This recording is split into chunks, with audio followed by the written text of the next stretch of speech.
Sveiki, jūsų dėmesiui informacinė laida Mūsų savaitė ir trumpai apie tai, kokius reportažus mes jums paruošėme šį kartą. Į Raseinių kraštą iš visos Lietuvos atvežti kryžiai stovėsiantys kelyje Raseiniai-Šiluva.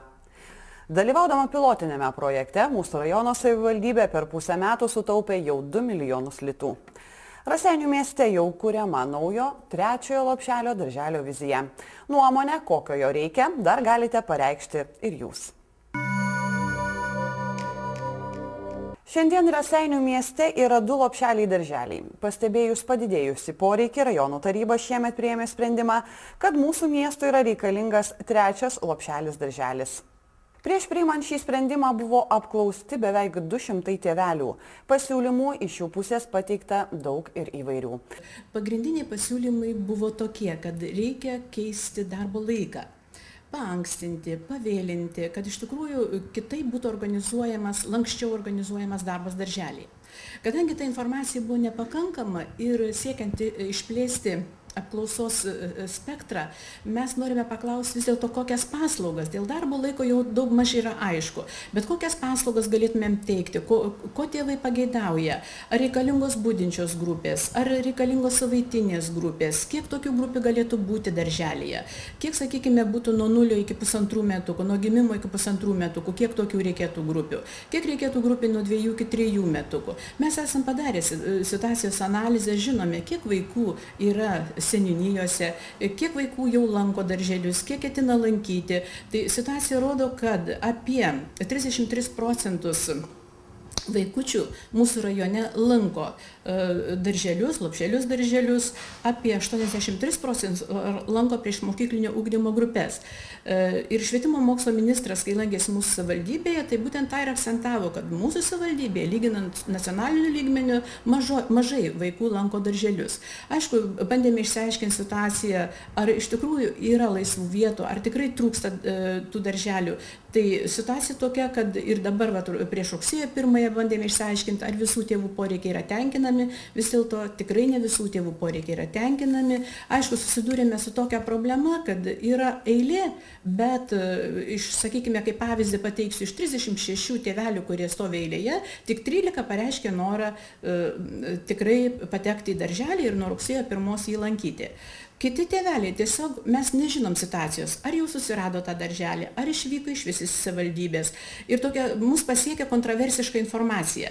Todėl, kad tikslinti tą informaciją, mes ir prašome dar kartą tėvelių pateikti, kokie jų poreikiai nėra tenkinami ir kaip minėjau, kokias paslaugas galėtumėm teikti, praplėsti ir ar ta įvairovė, kuri dabar yra, ar juos tenkina ar netenkina, tai iš dalies, kaip minėjau, šita situacija yra žinoma, bet mes norime dar detalesnės informacijos. Internetinėme puslapyje ir žiniasklaidoje mes pateikėme telefono numerius, būtų galima pateikti elektroniniu paštu, yra nurodytas vyriausiojo specialisto Jono Tamošaičio, ir rašyti elektroninius laiškus jonas.tamošaitis@raseiniai.lt arba skambinti telefonu 79 590.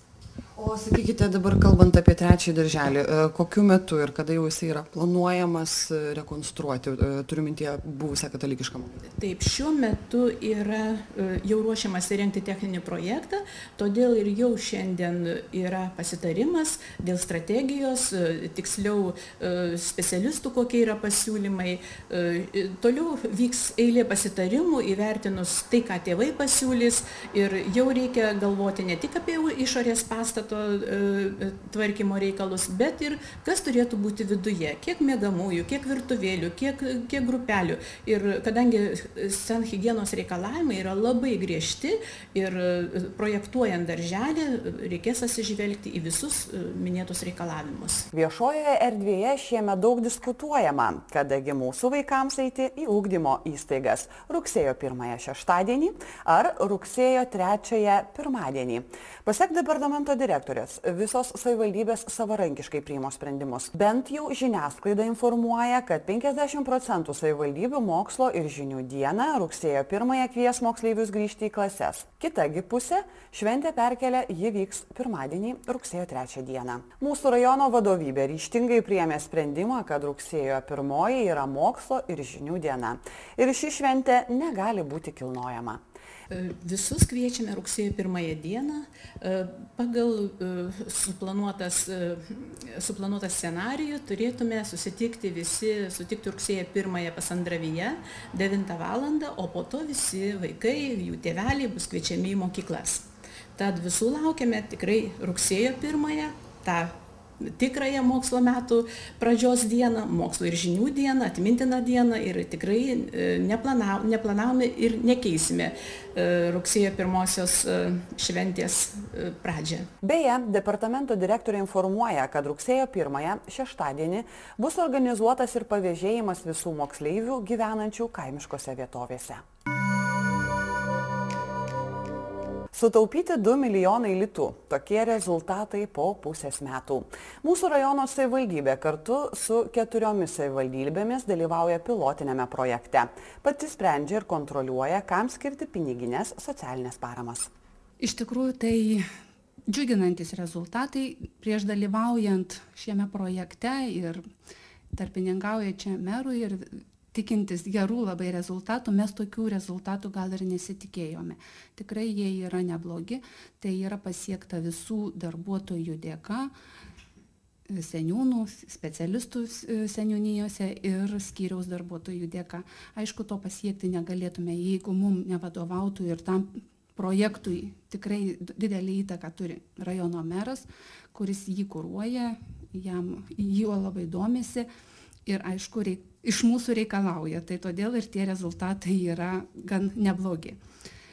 Jeigu Liepos mėnesį truputį gal gavėjų skaičius ir didėja, tai yra natūralu, mes su tuo esame susitaikę, nes tai yra ateina pas mus į skyrių absolventai, kurie negauna darbo, aišku, tai yra liūdna, nėra džiugu, kad ateina paramos. Tai truputį gavėjų skaičių padidino, dar ateis rugpjūtį tokių, gal kiti dar nespėjo, dar kažko tai nesusitvarkė.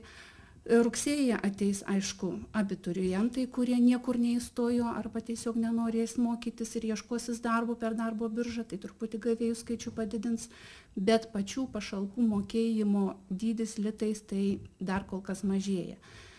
Todėl mažėja pas mus, nes pas mus yra tvarka, kad ilgalaikiai bedarbiai 6 mėnesius niekur neįsidarbinę, jiem pašalpa jau pradedama mažinti 20%.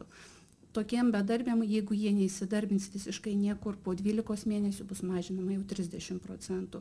Todėl nereiktų atsisakyti siūlomų darbų, viešųjų darbų, nors padirbti mėnesį, 2 mėnesius, tada žmogui, tam asmeniui nebus mažinama pašalpa.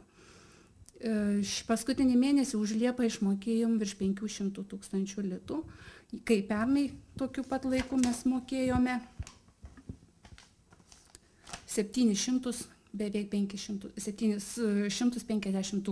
tai matote, ant 200 000 yra mažiau išmokėta, bet ir gavėjų yra mažiau negu pernai. Nuo metų pradžios, kai vykdome šį projektą, jau sutaupėme, galime pasidžiaugti 2 milijonus. Tie pinigėliai, aišku, liks savivaldybei, panaudoti savivaldybei, niekurie neišeis, tai turime džiaugtis tuo. Ir vedėja, vis dėlto reguliariai vykdavo susitikimai visų pilotinių savivaldybių, juose dalyvaudavo ir socialinių reikalų ministras arba viceministras. Šiai dienai ar tebevyksta toksai intensyvus bendradarbiavimas, ar jau vis dėlto tie pagrindiniai klausimai yra aptarti, naujų, kaip juokdavotės jų susirinkimuose, spragų kažkokių neišlenda įdomių piktnaudžiavimo atvejų? Taip, dabar vasara atostogų metas ir specialistai vieni atostogauja, kiti dirba, taip pat ir politikai ir visi kitų įstaigų atstovai, su kuriais susitikinėdavome, todėl susitikimai šie dabar yra nutrūkę vasaros metu, taip pat ir su ministerija nutrūkę, tai turbūt bus rugsėjo mėnesį jie atnaujinami, nes vis tiek tai tų problemų gal bus, bet šiaip jau mūsų tvarkos nusistovėjo, jas įsidirbome, tai dabar belieka tik tai palaikyti tą, ko pasiekėme ir dirbti taip toliau. Šiaip ministerija ruošia viso įstatymo naujas pataisas, rašėme pasiūlymus, mūsų pastabos buvo fiksuojamos per kiekvieną susitikimą, turbūt bus atsižvelgta ir rugsėjį bus pateikta Seimui naujas įstatymo projektas su pataisomis, jeigu niekas nepasikeis. Vidėja, kalbant apie visą tą dirbamą darbą, iš tikrųjų, ko gero pats pikas buvo nuo pat pradžios, kokie keli mėnesiai, kada ypatingai daug dirbdavo seniūnai, seniūnijose dirbantys specialistai, eidavo per šeimas, dirbdavo komisijos. Ar šiai dienai dar vis atsiranda tokių, kuriem vis dėlto jau yra nebemokamos, negali sakyti atimamos, bet tiesiog yra suvokiama situacija, kad žmogus neturėtų gauti piniginės socialinės paramos? Taip, socialinės paramos teikimo komisijos prie seniūnijos, jeigu metų pradžioje tikrai turėjo daugiau darbo, daugiau svarstymų, aš matau tai iš ataskaitų, kurias siunčia seniūnai, tai dabar truputį yra tikrai sumažėję tų svarstymų atveju, bet pasitaiko, kad reikia apsvarstyti, gal ir parašo neigiamą rekomendaciją, kad nerekomenduojama skirti yra, bet tai tie skaičiai sumažėja. Paprasčiausiai turbūt ir pati liaudis, taigi ir televizijoje, ir spaudoje rašoma, tam, kam nepriklauso, arba jis ten turi nelegaliai pajamų, arba kažkokį nelegalų darbą, pats nebepasikreipia, nes jam jau nebegražu, kad jį ten gal svarstys komisijoje, atvyks apžiūrėti, kaip tu gyveni, tai lys iš šaldytuvą, arba tiesiog viską susitvarko oficialiai. Iš tikrųjų norim pasidžiaugti, kad labai įdarbina nelegalius darbuotojus ir darbdaviai nebenori, kad lankytųsi pas jų darbo inspekcija ar dar kita įstaiga, tai viskas gavosi natūraliai, tvarkosi. Rudenį visuomet būna toksai, ar ne, pikinis laikas, kada atsiranda naujų prašytojų ir ar prognozuojate, kiek galėtų padaugėti piniginės socialinės paramos gavėjų? Taip, tai rudenį visada padaugėja, kadangi baigėsi viešieji darbai, baigėsi sezoniniai darbai ir visi šitie asmenys grįž socialinės paramos, tai yra natūralu. Tai tie gavėjai visada buvo pas mūsų ir jų atsikratyti negalima, jie kitaip ir negali išgyventi, reikia juos paremti, todėl prognozuojame, kad tikrai jų padidės, bet iki pernai metų lygio nepasieksime. Bet didėjimas bus natūralu tai. Vis dėlto mintis, kad vietos socialiniai darbuotojai, seniūnai tiksliau ir geriausiai žino savo gyventojų socialinę padėtį, pasiteisino.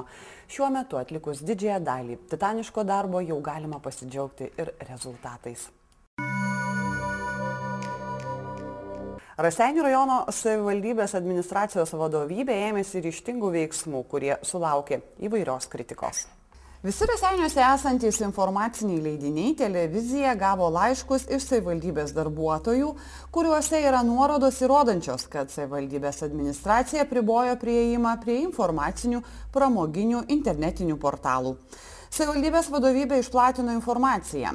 Savivaldybės darbuotojai darbo vietoje susirašinėti su draugais socialinėme tinklapyje Facebook ir naršyti po naujienų portalus Balsas LT, Alfa LT, Elrytas LT, Delfi LT, 15 minučių LT ir Raseiniškis LT gali kiek tik širdis geidžia prieš darbo pradžią, pietų pertraukos metu ir po darbo, teigia savivaldybės administracijos direktorė Aurelija Ložytė. Na, o visą darbui reikalingą informaciją internete gali rasti per vieną iš paieškos sistemų. Administracijos direktorė yra įsitikinusi, kad darbo metu specialistai turi dirbti savo darbą, o ne naršyti po internetą. Todėl jai nėra suprantama ir pateisinama vieno internetinio informacinio portalo šiuo klausimu išsakytą poziciją. Manau, kad portalo redakcija užsiima pigia demagogija, atviravo administracijos vadovė. Uždrausdama darbo metu naršyti po informacinius portalus ir susirašinėti su draugais socialinėme tinklapyje, aš neišradau dviračio. Daugelie valstybinių įstaigų ir privačių bendrovių tokia tvarka seniai egzistuoja ir dėl to niekas nedaro problemų. Visi supranta, kad darbe reikia dirbti, o ne pramogauti. Beje, praėjus daugiau kaip savaitei po savivaldybės administracijos vadovybės priimto sprendimo užblokuoti priėjimus prie informacinių pramoginių internetinių portalų labai sumažėjo Raseinių gyvenimą bandančio nušviesti internetinio portalo komentatorių skaičius. Iškart po žolinio mūsų mieste, Žemaičio aikštėje, iš visos Lietuvos suvežti kryžiai, kurį papuoš kelią Raseiniai-Šiluva. Gimsta kryžių kelias. Atsimename ir žinome, kad Lietuva iš tiesų yra kryžių ir koplytėlių kraštas. Juk ne veltui 2001 metais į pasaulio saugojamų šedevrų sąrašą įtraukta Lietuvos kryždirbystė. Idėja tikrai yra nuostabi, rožinio atkartojimas, tai čia galima iki begalybės puoselėti visą tą temą net dešimtmečiais. Ir pakoreguojant šiek tiek veiksmus, galima tą testinumą tokį subalansuoti, kad būtų tikrai maksimalus efektas. O dabar, pirmam sykiu gal Dievas atleis už tokius mūsų žaidimus, dėl to rinkomės rimtesnius projektus, kurie jaučiasi, kad jie svaresni yra. O paskiau žiūrėsim, nežinau, nuo manęs kiek tai priklausys, bet aš siūliau, kad reikia pradėti jau nuo rytojaus projekto atranką ir visą derinti, kad būtų galima užsakyti normaliai ir turėti maksimaliai naudos ir estetinės, ir visokios kitos. Turime tokį turtą, kurio neturi Lietuvoje niekas. Mes turime Šiluvą. Ir žinome visi, kad rudenį visa Lietuva skuba į Šilines. Ir esu be galo patenkintas, sakyčiau, taip ir didžiuojuosi, kad šitą idėją, kuri mums pradėjus dirbti su vicemeru Sigitu Vaičiumi kilo, ji po truputį įgauna pagreitį ir aš galvoju, kad iš Šiluvą nuo Raseinių kryžių kelias dabar tikiu, kad tikrai bus. Tai tegu šitas kryžiaus kelias būna kartu mūsų pasiryžimas kiekvienam viską daryti, kad mūsų tėvynei būtų daugiau šviesos, daugiau džiaugsmo, daugiau vilties. Ačiū visiems.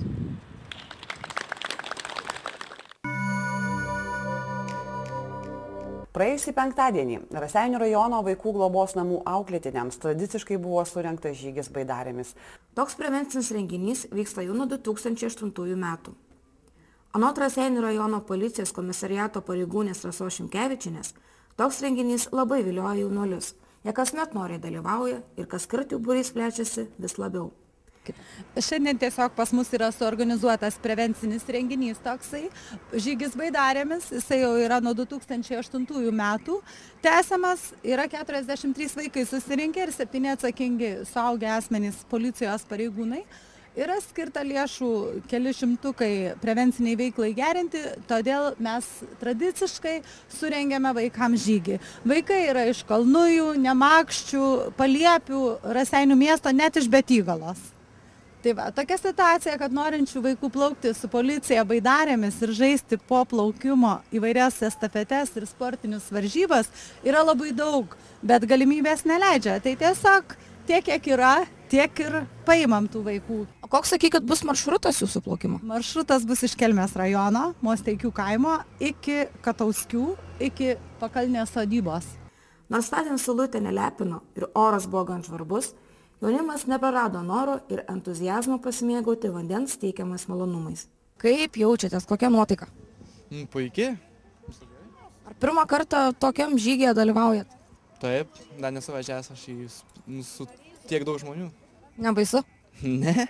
O baidarėm esat plaukę seniau? Ne, pirmą kartą plauksiu. Ir nebaisu nei kiek? Ne. Kaip? O kaip oras neišgąsdino, kad toks nešiltas? Tai ką, žinau, bus geriau greičiau prispratyti prie vandens, jeigu toks gavus oras. Nežinau, bus gerai.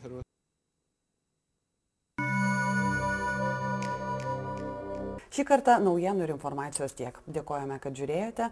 Su naujausiomis žiniomis susitiksime kitą savaitę. Na, o mūsų informacinių laidų kartojimus jūs turite galimybę pažiūrėti internetinėme tinklapyje raseiniutv.lt. Iki malonaus.